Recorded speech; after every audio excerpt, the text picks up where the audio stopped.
আপনি কি লক্ষ্য করেছেন আজকের যুগে মানুষের সবচেয়ে বড় সমস্যা টাকা নয়, সময় নয়, সুযোগও নয়। সবচেয়ে বড় সমস্যা হলো মন। মন স্থির নেই, মন নিজের কথা শোনে না।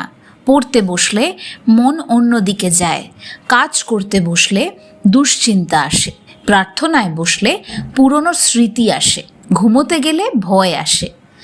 মানুষ আজ বাইরের জগৎ জয় করেছে, কিন্তু নিজের মনকে জয় করতে পারেনি। আর এই কারণেই এত প্রযুক্তি, এত সুবিধা, এত আরামের মধ্যেও মানুষের ভেতরে অশান্তি রয়ে গেছে। আজকের এই গভীর আলোচনায় আমরা জানব কিভাবে মন্ত্র জপ, হরিনাম, ধ্যান ও মা আনন্দময়ীর বাণী আমাদের এই অস্থির মনকে শক্তিশালী, শান্ত, ঈশ্বরমুখী করে তুলতে পারে। একটা প্রশ্ন করি, কেন আমরা মন দিয়ে কাজ করতে পারি না? ছোটবেলা থেকে সবাই বলেছে মন দিয়ে পড়ো, মন দিয়ে কাজ করো, মনোযোগ দাও। কিন্তু কেউ কি শিখিয়েছে মনকে মনোযোগী করতে হয় কিভাবে? মন তো কোনো সুইচ নয় যে বললাম আর চালু হয়ে গেল। মন একটা শক্তি, কিন্তু অপ্রশিক্ষিত শক্তি। তাই সেটা এক মুহূর্তে বইয়ের কাছে, পরের মুহূর্তে মোবাইলের কাছে, তারপরের মুহূর্তে ভয়, রাগ, স্মৃতি বা কল্পনায় চলে যায়। এই জায়গাটাতেই প্রশিক্ষণের কাজ করে মন্ত্র জপ বা নাম জপ। এর অসাধারণ প্রাসঙ্গিকতা রয়েছে। মন্ত্র জপ কোনো কুসংস্কার নয়, কোনো অন্ধ আচার নয়। এটা মনের বিজ্ঞান। একই শব্দে, একই ভাবনায়, একই চেতনায় মনকে বারবার স্থাপন করা।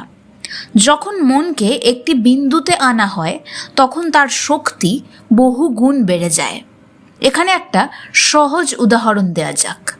সূর্যের আলো চারিদিকে ছড়িয়ে থাকলে উষ্ণতা দেয়, কিন্তু আতশ কাঁচ দিয়ে যদি সেই আলোকে এক জায়গায় কেন্দ্রীভূত করা যায়, আগুন জ্বলে ওঠে। ঠিক সেরকমভাবেই ছড়িয়ে থাকা মন দুর্বল, কেন্দ্রীভূত মন শক্তিশালী। আপনি যদি পড়াশোনা করেন, একাগ্র মন আপনাকে এগিয়ে দেবে। আপনি যদি ব্যবসা করেন, একাগ্র মন আপনার সিদ্ধান্ত শক্তি বাড়িয়ে দেবে। আপনি যদি সংসার সামলান, একাগ্র মন সম্পর্ককে সুস্থ রাখবে। আপনি যদি সাধনা করেন, একাগ্র মন আপনাকে ভিতরের গভীরে নিয়ে যাবে। এখন প্রশ্ন, মন্ত্রই কেন? নামই বা কেন? যে কোনো শব্দ নয় কেন?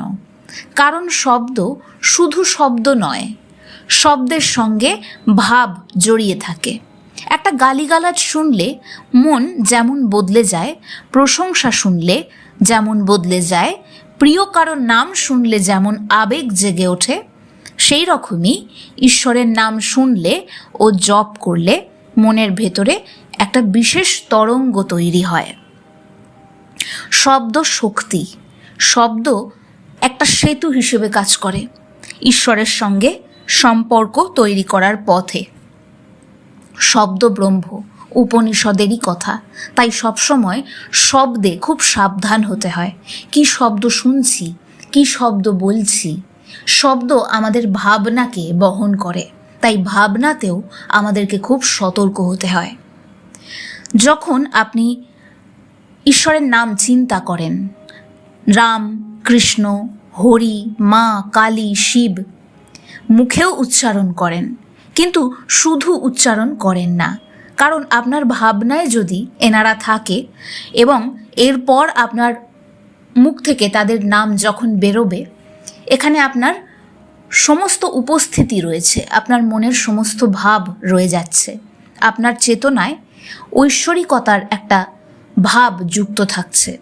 যদি শ্রদ্ধা থাকে, যদি ভক্তি থাকে, যদি পুনরাবৃত্তি থাকে, এই নাম ধীরে ধীরে মনকে রূপান্তরিত করে। বারবার ফিরে আসতে হবে। মন বারবার সরে যাবেই। অভ্যাস আর বৈরাগ্য, আমাদের ভগবদ গীতার কথা। এই দুখানা পথ অবলম্বন করলে মনকে তার নিজস্ব লক্ষ্যে বারবার ফিরিয়ে আনা সম্ভব।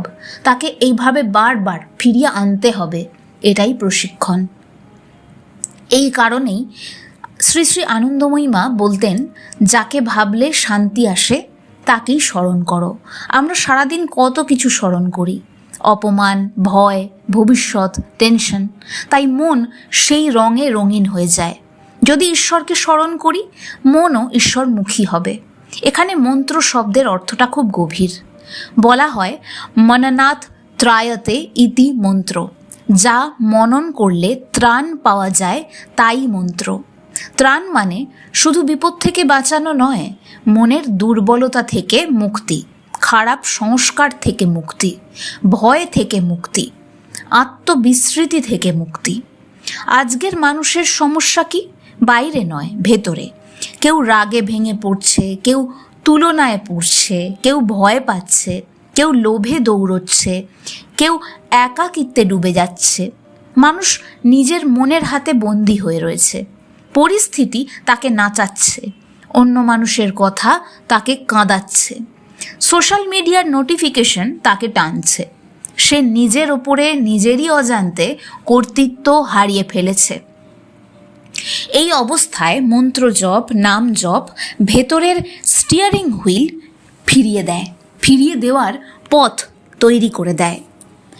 ধরুন আপনি পড়তে বসেছেন, হঠাৎ মনে পড়ল ফোনে মেসেজ এসেছে, তারপর মনে হলো কালকের ম্যাচ, তারপর কারো কথা মনে পড়ে মন খারাপ হয়ে গেল।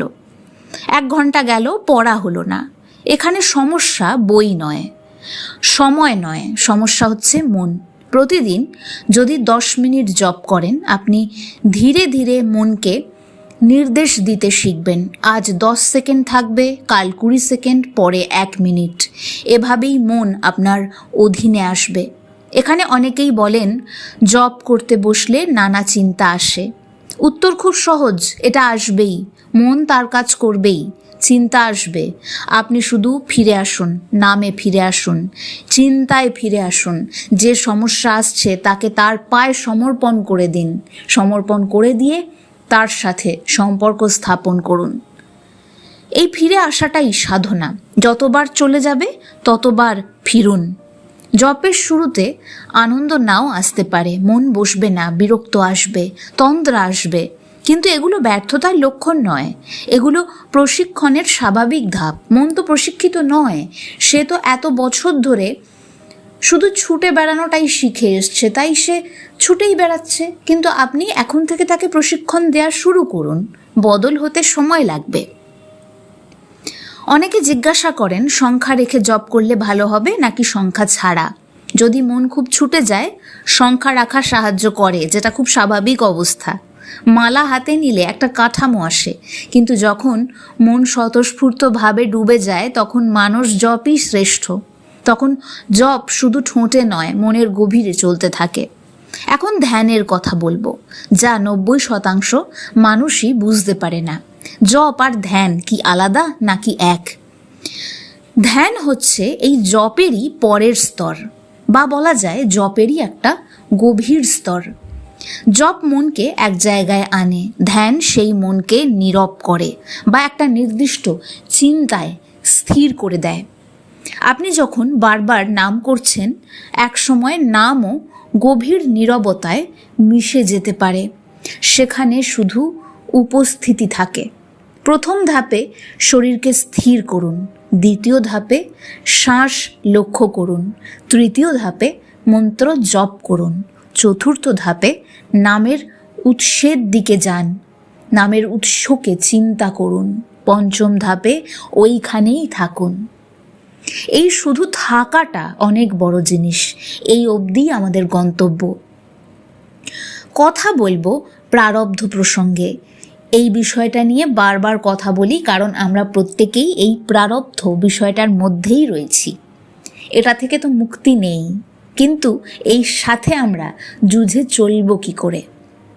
অনেকেই বলেন যা হওয়ার তা তো হবেই, তাহলে জব করব কেন, লাভ কি? এখানে সূক্ষ্ম পার্থক্য আছে। পার্থক্য হচ্ছে এখানেই যে প্রারব্ধ পরিস্থিতি আনবে, কিন্তু আপনার ভেতরের অবস্থান নির্ধারণ করবে সাধনা, আর সেখান থেকেই আপনার জীবনের পরবর্তী পদক্ষেপ তৈরি হবে। একই অপমান দুজনের জীবনে এলো, একজন ভেঙে পড়ল আর একজন স্থির থাকলো। একই রোগ এলো, একজন হতাশ হলো আর একজন সচেতন হলো, গভীর হলো, সে গভীরভাবে ভাবতে শিখলো। একই ক্ষতি এলো, একজন তিক্ত হয়ে গেল সেই ক্ষতি থেকে আর একজন ঈশ্বরমুখী হলো। ঘটনাটা একই, চেতনাটা আলাদা। সাধনা সবসময় ঘটনাকে বদলায় না, কিন্তু সাধককে বদলে দেয়। সাধক বদলালে ভাগ্যের অভিজ্ঞতাও বদলে যায়। এই কারণে বলা হয় প্রারব্ধের মাঝেও মুক্তি সম্ভব। এটা আসলে দৃষ্টিভঙ্গির পরিবর্তন। আগুন থাকলেও ভেতরে আপনি অগ্নিহীন হতে পারেন, ঝড় থাকলেও ভেতরের আকাশ থাকতে পারে। এখন প্রশ্ন করবেন এটা কি হওয়া সম্ভব নাকি? কিন্তু এই জিনিসটাকে চিন্তা করলে আপনার মনে একটা স্পেস তৈরি হয়, যে স্পেসটার মধ্যে আপনি সঠিক সিদ্ধান্ত নেওয়ার শক্তি পান, সামনের পথটা দেখার ক্ষমতা তৈরি হয়। এই সত্যটাই ভগবদ্গীতাতে বলা হয়েছে, যিনি সুখ দুঃখে সম, লাভ ক্ষতিতে সম, তিনিই যোগী। আর উপনিষদ বলে যে আত্মাকে জানে সে শোক অতিক্রম করে, কারণ সে আসল সত্যিটা বুঝতে পারছে, উপলব্ধি করতে পারছে। এখন বাস্তব প্রয়োগের কথা বলবো। আজ থেকেই কি করবেন? ঘুম থেকে উঠে 3 মিনিট জপ করুন। ফোন ধরার আগে ঈশ্বরকে স্মরণ করুন। কাজের ফাঁকে 1 মিনিট সচেতন নিঃশ্বাস নিন। রাগ উঠলে সঙ্গে সঙ্গে উত্তর না দিয়ে 10 বার নাম নিন, স্তব্ধ হন, সেই জায়গা থেকে সরে যান। রাতে ঘুমানোর আগে সারাটা দিন ঈশ্বরের কাছে সমর্পণ করে দিন। ছোট ছোট কাজ, কিন্তু করতে থাকলে ফল বিশাল, অসীম। কারণ এই কাজগুলোই আপনাকে আপনার চারপাশের সীমার মধ্যে থেকে সরিয়ে নিয়ে গিয়ে অসীমের সাথে যুক্ত করে দেবে। আর একটা ভীষণ গুরুত্বপূর্ণ বড় বিষয়, আগেও বারবার বলেছি, আবারও বলতে হবে, সেটা হচ্ছে সৎসঙ্গ। আপনি যা দেখছেন, শুনছেন, পড়ছেন সবই আপনার মনকে আপনার অজান্তে গড়ে তুলছে। তাই সচেতন হওয়া খুব ইম্পর্ট্যান্ট। কাদের সাথে মিশছেন, কাদের কথা শুনছেন, কি পড়ছেন। তাই প্রতিদিন কিছু সময় এমন কিছুর জন্য রাখুন যা আপনাকে উন্নত করবে। সাধুদের বাণী শুনুন, ভক্তিগীতি শুনুন, ভালো বই পড়ুন, নীরবে বসুন, ঈশ্বরের কথা, ভালো কথা চিন্তা করুন। আর একটা কঠিন সত্য, অনেকে জপ করে কিন্তু রাগও আগের মতো, অহংকারও আগের মতো, অসত্য আগের মতো। এখনও অন্যের নিন্দা, অন্যের ক্ষতি চাওয়া, অন্যের জন্য খারাপ চাওয়া, এগুলো রয়ে যাচ্ছে। তাহলে বোঝা যাবে যে জপ মুখে হচ্ছে, জীবনে আদতেও হচ্ছে না। মানে ভিতরে কিন্তু সেই ভাবনা নেই, ভিতরে কিন্তু ভাব নেই, আবেগ নেই, ব্যাকুলতা নেই। সত্যিকারের জপ হচ্ছে কিভাবে বুঝবেন? যখন আস্তে আস্তে আপনার মধ্যে নম্রতা আসবে, আপনি একটু স্থির হবেন, একটু সহনশীল হবেন, একটু সত্যবাদী হবেন, একটু শান্ত হবেন। বুঝতে পারবেন আস্তে আস্তে যে আপনার সামনে ঘটে যাওয়া ঘটনা এবং সেই ঘটনার প্রতিক্রিয়া, তার মাঝখানে একটা ছোট জায়গা আছে যেখানে দাঁড়িয়ে আপনি সিদ্ধান্ত নিতে পারবেন যে এই প্রতিক্রিয়াটা আমি এখনই করব নাকি করব না, কতটা করলে ভালো হবে, কতটা করলে এই সিচুয়েশনটা বদলাবে, নাকি চুপ থাকাটাই শ্রেয়। এই বিচার বিবেচনা বোধটা দৃঢ় হয়। আর এই বিচার বিবেচনা বোধ দৃঢ় হলে এর সুফল কিন্তু আপনি আপনার জীবনের সমস্ত কাজে পাবেন, শুধু ঈশ্বর চেতনার কাজে নয়। এই জায়গাটায় স্বামী বিবেকানন্দের কথা মনে পড়ে যায়। শক্তি, ভয়হীনতা, চরিত্র, এইগুলোই আধ্যাত্মিকতার প্রমাণ। শেষে একটা প্রশ্ন, আপনি কি সত্যিই মুক্তি চান, না শুধু সমস্যামুক্ত জীবন চান? কারণ সমস্যামুক্ত জীবন সবসময় তো নাও আসতে পারে, কিন্তু সমস্যার মাঝেও মুক্ত মন পাওয়া সম্ভব। আজ যদি আপনি 3টে জিনিস শুরু করেন, নাম, নিয়মানুবর্তিতা, আন্তরিকতা, আপনার জীবন বদলাতে শুরু করে দেবে। নাম মনকে ফিরিয়ে আনবে, জপ মনকে শক্তিশালী করবে, ধ্যান মনকে নীরব করবে, স্মরণ হৃদয়কে পূর্ণ করে রাখবে, আর ঈশ্বরের প্রতি সমর্পণ, নির্ভরতা আপনাকে ভয় থেকে মুক্ত করবে। আপনার চারপাশের যে সদা অনিশ্চয়তা, তার সাথে যুঝে চলার আপনি শক্তি পাবেন। আজ থেকেই শুরু করুন 5 মিনিট, শুধুমাত্র 5 মিনিট, কিন্তু প্রত্যেক দিন। দেখবেন যে মন আজ আপনার কথা শোনে না, একদিন সেই মনই আপনার সবচেয়ে বড় বন্ধু হয়ে উঠবে। আর যদি এই ধরনের গভীর আধ্যাত্মিক আলোচনা, মন্ত্র জপের বিজ্ঞান, হরিনামের শক্তি, শ্রী শ্রী মা আনন্দময়ীর বাণী, গীতা উপনিষদের আলোকে জীবন বদলানোর জ্ঞান আপনাদের ভালো লাগে, তাহলে অবশ্যই এই চ্যানেলটাকে সাবস্ক্রাইব করুন, ভিডিওটি লাইক করুন, কমেন্টে লিখে জানান আপনি কোন মন্ত্র বা নাম জপ করছেন। আপনার একটা উত্তর হয়তো অন্য কারো পথ খুলে দিতে পারে, তাদেরকে ইন্সপায়ার করতে পারে আধ্যাত্মিক পথে চলার জন্যে।